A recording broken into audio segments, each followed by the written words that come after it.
Você já deve ter ouvido falar de dietas como low carb, detox, cetogênica, jejum intermitente. Elas aparecem como promessas milagrosas.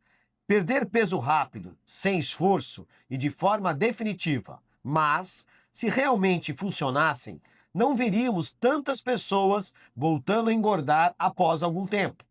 A verdade é que a maioria das dietas da moda falham no longo prazo. Não porque as pessoas são fracas ou sem disciplina, mas porque essas estratégias ignoram princípios básicos da bioquímica, da fisiologia e até do comportamento humano. Hoje, vamos entender por que isso acontece. Olá, pessoal, tudo bem? Professor Rogério Lucena, e hoje vamos entender por que as dietas acabam falhando. Aonde está o problema? Será que o problema está na determinação das pessoas? Será que o problema está em algo bioquímico, em algo fisiológico? Hoje nós vamos entender por que esse fenômeno das dietas não continuam fazendo efeito no processo de redução de massa corporal. Todas as dietas, por mais diferentes que pareçam, têm algo em comum: elas geram um déficit calórico. Seja cortando carboidratos, reduzindo gordura, pulando refeições ou escolhendo alimentos restritos, o corpo emagrece porque está gastando mais energia do que recebe. O problema é que muitas dietas vendem a ideia de que existe um atalho metabólico, quando, na realidade, a ciência mostra que o emagrecimento depende do balanço energético. Balanço energético talvez seja uma palavra de não conhecimento de vocês, mas eu vou explicar. O balanço energético nada mais é do que uma relação entre aquilo que eu estou ingerindo e aquilo que eu estou gastando. Isso é, o meu consumo calórico e o meu dispêndio, o meu gasto de energia. E a estratégia é muito clara, é como se fosse uma conta bancária. Só que nesse caso, a minha conta bancária precisa estar no vermelho, algo não muito bem-vindo para nós. Mas é essa estratégia, manter o déficit calórico. No curto prazo, as dietas da moda funcionam e funcionam por quê? Reduzem calorias de forma brusca, mesmo sem a pessoa perceber. Eliminam água e glicogênio quando há cortes de carboidratos, gerando perda rápida de peso na balança. Criam efeitos psicológicos de novidade, aumentando a motivação inicial e, com isso, acaba sendo sustentado com um certo tempo. O grande problema disso tudo é que o fator novo desaparece.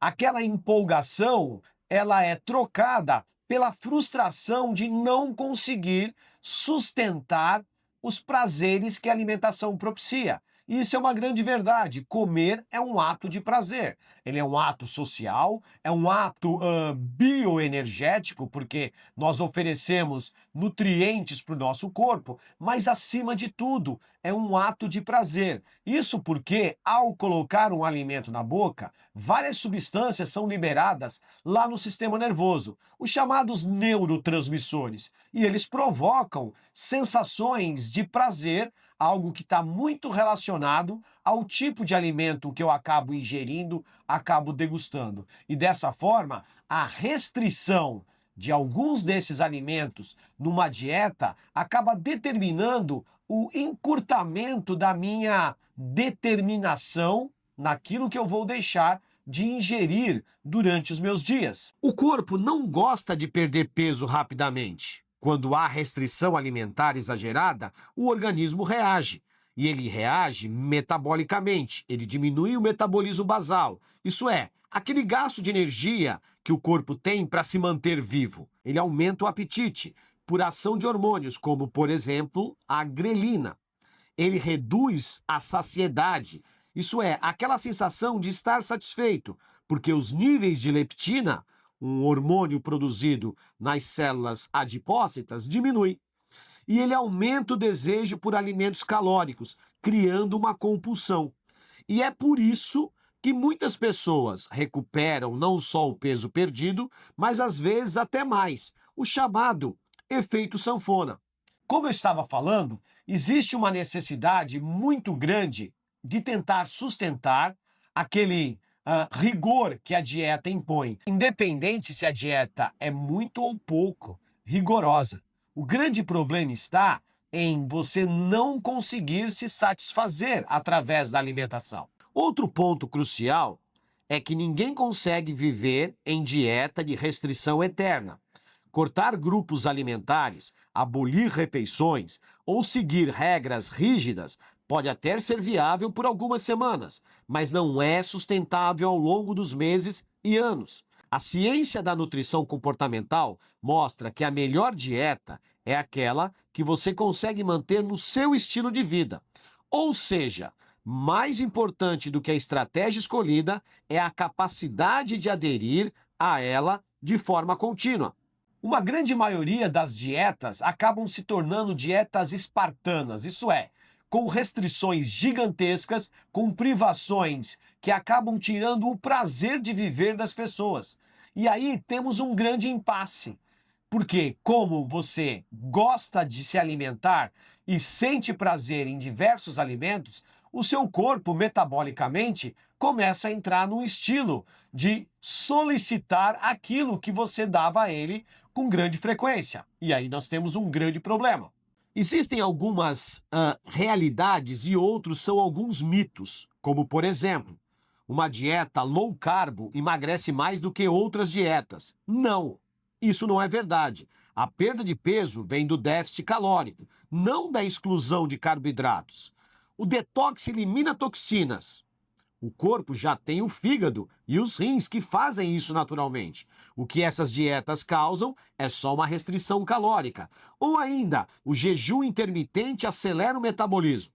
O jejum pode ser uma ferramenta válida, mas não é superior às outras se as calorias totais não forem controladas. Isso é, eu preciso restringir a ingesta calórica. Talvez você esteja pensando, então, qual é o meio sustentável?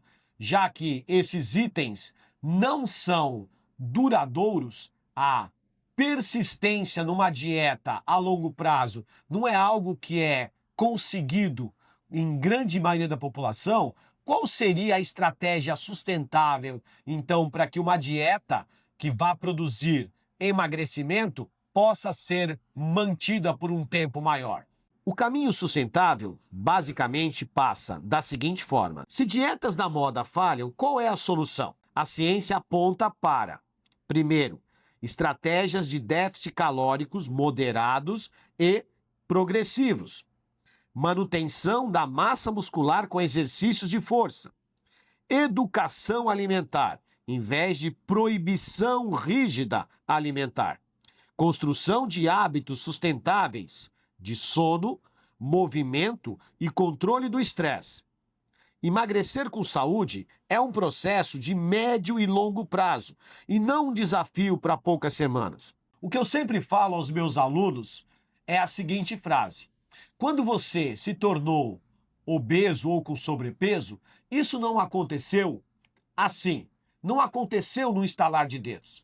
Esse é um processo progressivo que você foi cultivando num aumento calórico, num balanço energético positivo, aonde a ingesta foi maior que o déficit, foi maior do que o gasto. Então, ninguém se torna com sobrepeso e obeso no estalar de dedos. Logo, para você reduzir a sua massa corporal, a estratégia tem que ser de média a longo prazo. Senão, não haverá adesão. Qualquer estratégia que seja agressiva ao corpo, o corpo reage no sentido contrário de tentar manter os estoques que ele possui. As dietas da moda seduzem porque prometem resultados rápidos, mas justamente por serem radicais e insustentáveis, acabam falhando no longo prazo. A verdadeira chave não está em seguir uma moda, mas em entender como o corpo funciona, respeitando o seu funcionamento, isso é, a sua fisiologia, e adotar hábitos que você consiga manter para a vida toda. Assim, o emagrecimento deixa de ser um ciclo de tentativas e frustrações e se transforma em algo duradouro. Espero que esse vídeo possa ter lhe ajudado. A ideia dele foi mostrar que você não está sozinho. As dietas que você tentou e muitas vezes você não conseguiu fazer com que os efeitos da redução corporal fossem mantidas e logo na sequência você desanimou e entrou na mesmice da ingesta aumentada, a ideia é que você perceba que você não está sozinho. Muitas pessoas, eu diria milhares de pessoas passam por isso todos os dias. Mas eu quero deixar o meu apoio e a minha posição. Emagrecimento passa obrigatório por redução adequada, atividade física regular, sono de qualidade e remoção do estresse. Coisas que são possíveis e você vai potencializar de uma forma longeva, de uma forma mais longa, esse período de emagrecimento. Pode ter certeza, aplique que a sua vida vai se transformar. Obrigado por você ter acompanhado esse vídeo. Peço o seu like, o seu comentário e nos vemos no próximo vídeo. Deus abençoe.